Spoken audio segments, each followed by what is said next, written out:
아주 정말 슬픈 그런 입장에 있었다고 볼 수 있겠죠. 하여튼 보게 되면 본인의 정신 상태가 그런 거죠. 당시에 그 술 많이 마시고 술도 마시고 또 두 사람이 이제 뭐 노는 건 좋은데 그 사이에는 여러 가지 문제가 이제 발생된 가정사의 내용들이 있는 거죠. 하지만 사람이 이렇게 그런 상황에 대해서 그죠? 곤욕스러워한 그죠? 어떻게 보면 곤욕스럽다라고 하는 곤욕스럽다는 그런 곤욕스럽다는 그 자체는 결국은 어떻게 보면 제정신이 나간 그런 상태가 될 수 있는 거죠. 같은 상태에 대해서 자체가 우리가 한마디로 해프리스는 아니다 라고 하는 거죠. 해프리스는 아니다. 여기서 뭐 실제로 실질적인 어떤 장애에 추가적인 증거 없어 하더라도 뭐 이건 본인의 어떤 가정사의 문제고 그것을 인해서 나왔던 문제라 볼 수 있는 거지. 이게 이 사람이 내가 뭐 한마디로 우리가 전 판례에 보듯이 완전하게 이런 고주망치돼서 엉뚱한 장소에서 누워 있어가지고 응급조치를 취하지 않게 되면 사망이 되게 되는 그런 사건이 아니에요. 그런 상황이 아니에요. 이 사람은 도로를 건너가다가 결국은 사망했던 그런 사건이죠. 그러니까 뭐 해석하면 정확하게 잘 봤네요.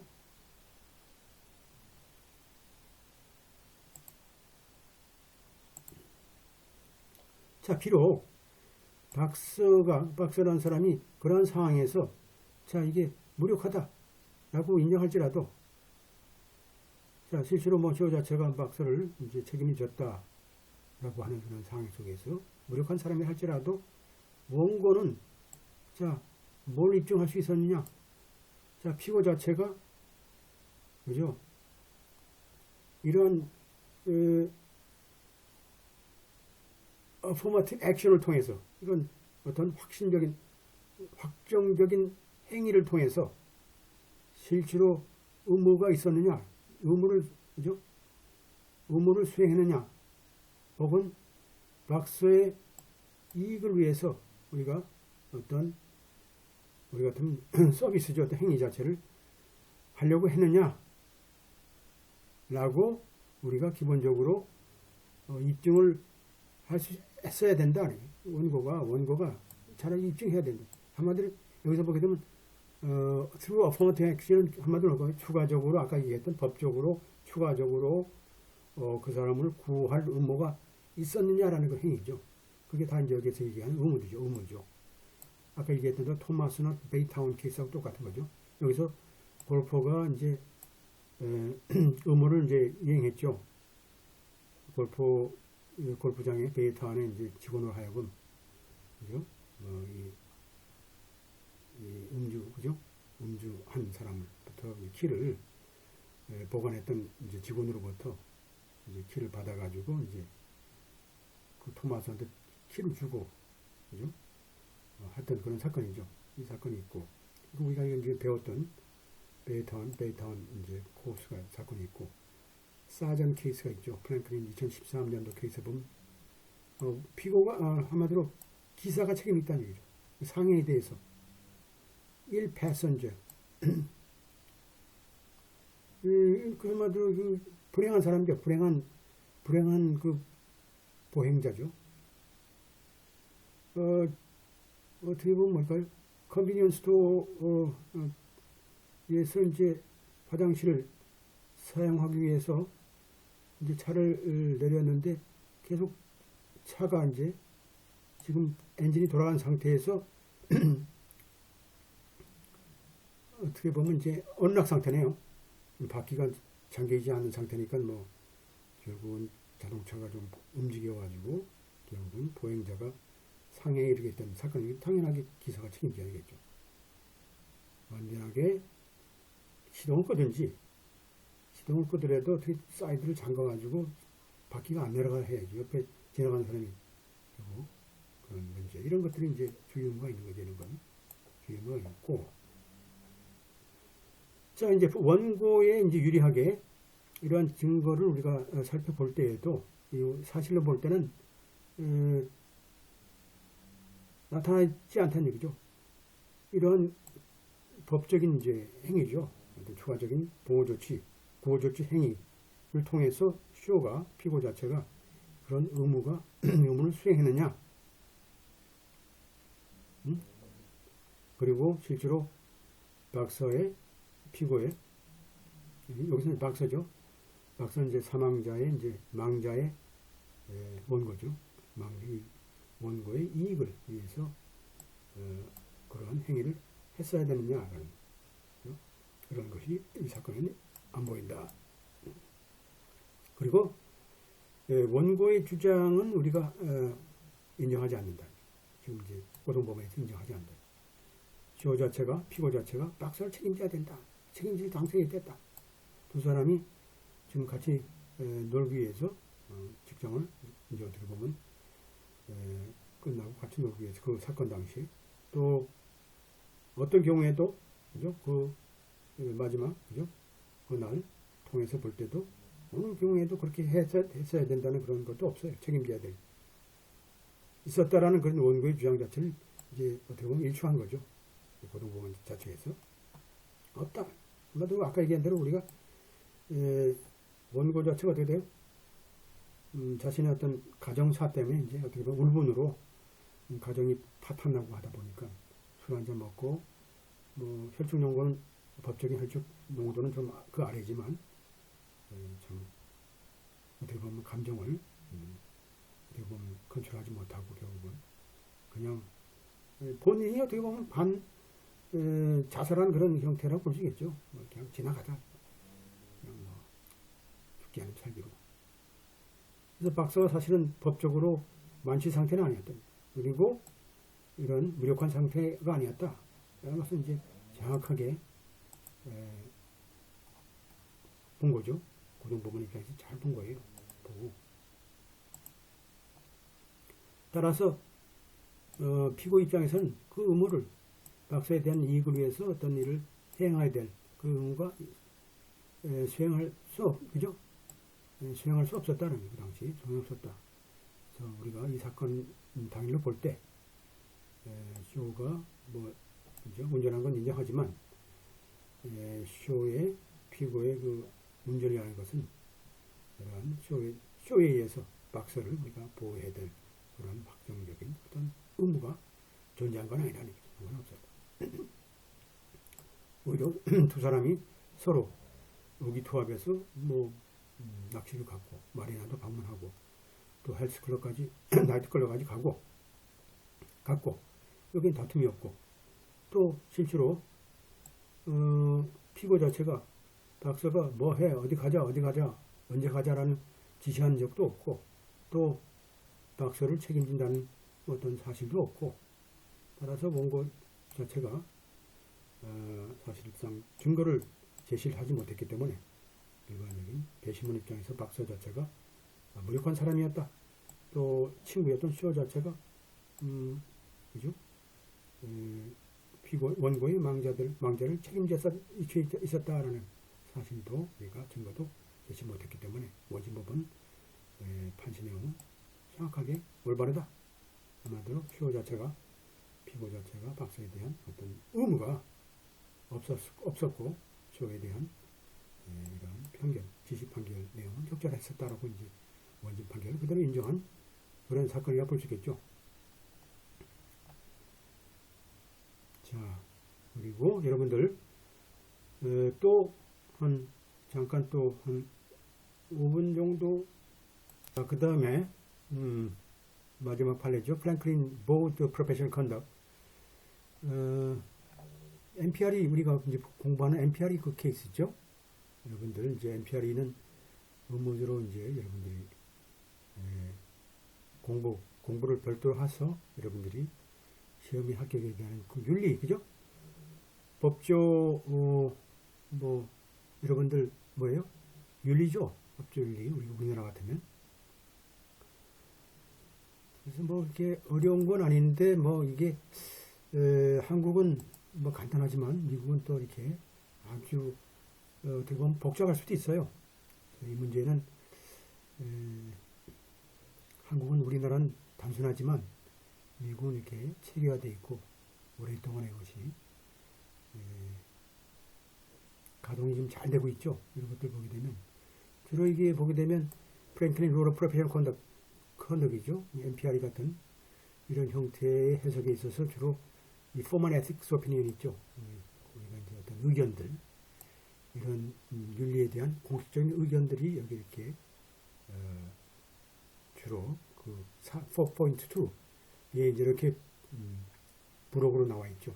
보게 되면 실제로 어떤 상황에서 어떻게 우리가 윤리를 잘 지켜야 되는지를 이제 알 수 있는 내용들이 되어 있어요. 그래서 이게 어떤 가이던스죠. 지침서이고 또 뭐 이제 커멘트 7 이런 룰에 대한 커멘트 7 이런 것도 있고.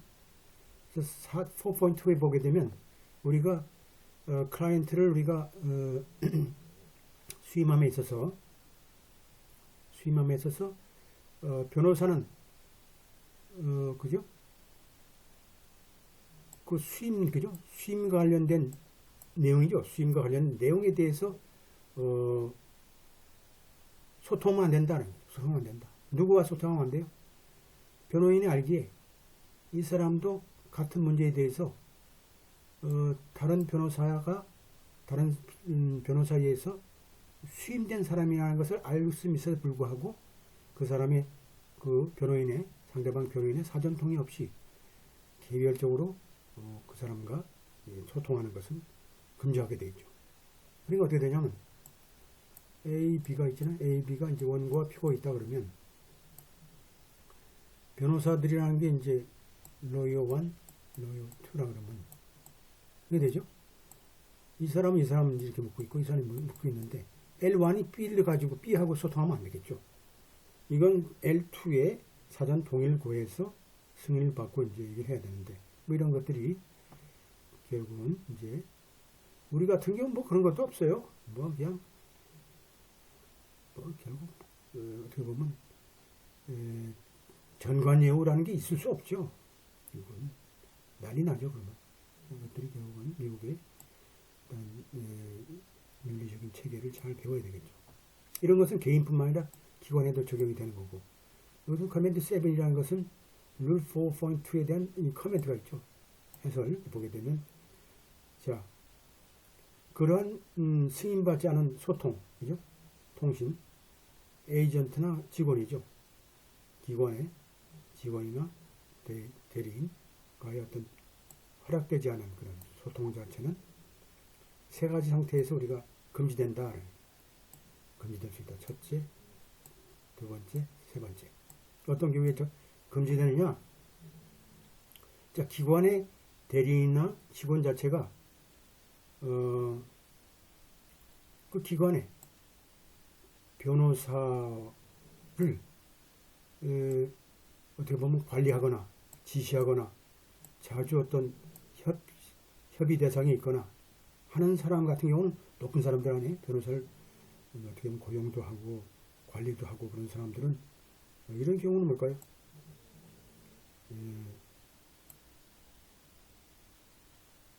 금지가 되어 있죠. 금지. 할 수 없다. 두 번째. 자, 기관의 그런 대리인이나 직원은 기관이 그 문제에 대해서 의무가 될 수 있는, 그죠? 권한이 있는 사람이죠. 그 의무화시키는 권한이 있는 사람이 얼마나 높은 사람들이. 내가 책임 있다. 내가 책임질게. 그죠? 그러니까 그 어떤 사건에 있어서 좀 높은 위치에 있는 사람들은 한마디로 그 사람과 직접 소통을 하면 안 된다. 수 없다. 뭐 증인을 채택도 안 되고 경우에 따라서는 상대방의 동의를 얻어야 되겠죠. 또 그 사건과 관련해서 그 대리인이나 직원의 어떤 행위나 뭐 자기나 부자기죠. 자기나 부자기가 어떤 자신이 속한 기관에 이전이 되는 경우죠. 전가되는 경우. 그것이 뭐 민사상이든 형사상이 관계없이 전가되는 경우. 결국 뭘까요? 회사의 중대한 일을 맡고 있는 사람이라 볼 수 있는 거죠.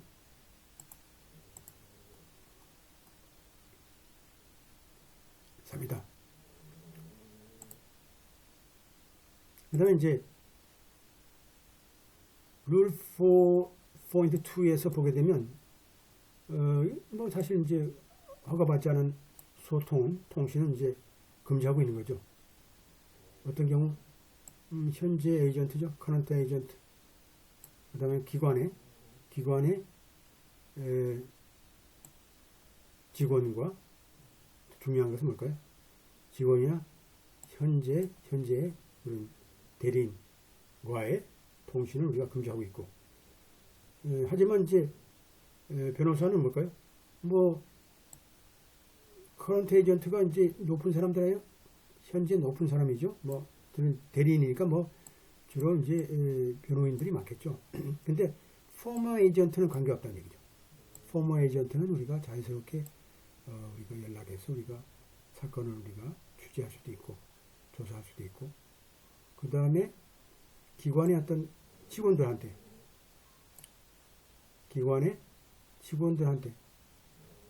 과거의 직원이죠.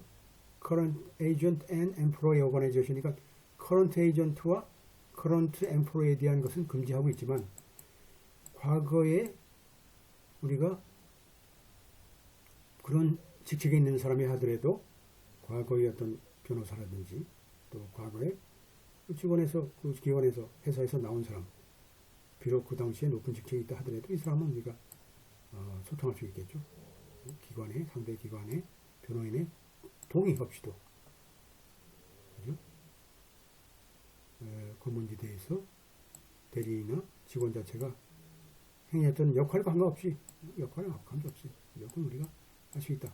지금 이건 뭘까요? 여러분들이 실제로 소통을 할 수 있느냐 없느냐 라는 부분은 윤리적으로 우리가 정리할 수 있는 능력이 있어야 돼요. 이 케이스를 보고 머릿속에 잘 정리가 돼야 되겠죠. 이것은 뭘까요? 여러분들이 NPR을 공부하면서 그대로 이제 적용되는 거니까 이번 판례를 우리가 보고 NPR을 같이 공부한다고 보면 되겠어요. 자, 룰 4.2에 대한 코멘트 7에 대한 첫 번째 테스트. 첫 번째 부분은 기본적으로 이런 허락되지 않은 통신을 금지하는 거죠. 그러니까 뭘까요? 기관의 변호인의 사전 동의 없이는 통신 이런 것을 못하는 거죠. 주로 이제 이렇게 아까 얘기했던 어떤 특정 문제에 대해서 한 기관의 변호사를 관리하거나 지시하거나 규칙적으로 컨설팅하는 위치에 있는 사람, 이 경우는 상대방 변호사의 동의를 얻고 해야 된다라는. 이것은 일반적으로 어떤 사람을 포함하고 있죠? 변호사와 정보를 주고받는 사람이죠. 그리고 변호사의 이 문제에 대해서, 변호사 행위에 대해서 지시할 수 있는 상태고, 또 실제로 이 문제를 변호사 협의해서 결국은 그죠? 뭔가 일을 종결시킬 수 있는 권한이 있는 사람이죠. 컴프로마이즈 할 수 있는 사람이니까. 특히 회사 같은 경우 이러한 첫 번째 기준에 있는 사람은 일반적으로 주로 뭘까요? 통제 그룹에 있는 높은 사람들이죠. 주로 얘기하면 이제 이사회에 있는, 또 실제로 고위 그죠? 간부에 있는 사람들, 이런 사람들이 속하고. 하지만 이러한 첫 번째 기준에 의한 분석이라는 것은 뭐 기능적이다. 그래서 우선적으로 이 이사회의 특정 멤버가 혹은 실제로 회사의 간부 자체가 실제로 이 특정 문제에 대해서 변호사의 어떤 행위에 대해서 상의를 하고 있는지, 지시를 하고 있는지를 우리가 먼저 봐야 되겠죠. 누가 하는 게 중요하죠. 누가 기능적이니까 뭐가 꼭 그 직책에 있는 사람이 안 하게 되더라도 그 밑에 있는 사람이 하더라도 결국은 이 법의 이 윤리에 적용이 된다는 뜻이죠. 이게 펑셔널이죠. 첫 번째 프롱이죠. 두 번째 기준을 보게 되면, 두 번째 기준은 뭘까요? 기관에 어떤 사람이죠? 그 기관이 어떤 특정 문제에 대해서 내가 책임지겠다라는 이 권한이 있는 자와 통신을 할 수 없다. 그만큼 높은 주인. 여기는 어떤 경우죠? 위에 있는 내용들이 그대로 이제 우리가 커멘트에서 저대로 이제 해석, 그죠? 해설하는 거죠. 이런 경우 어떤 경우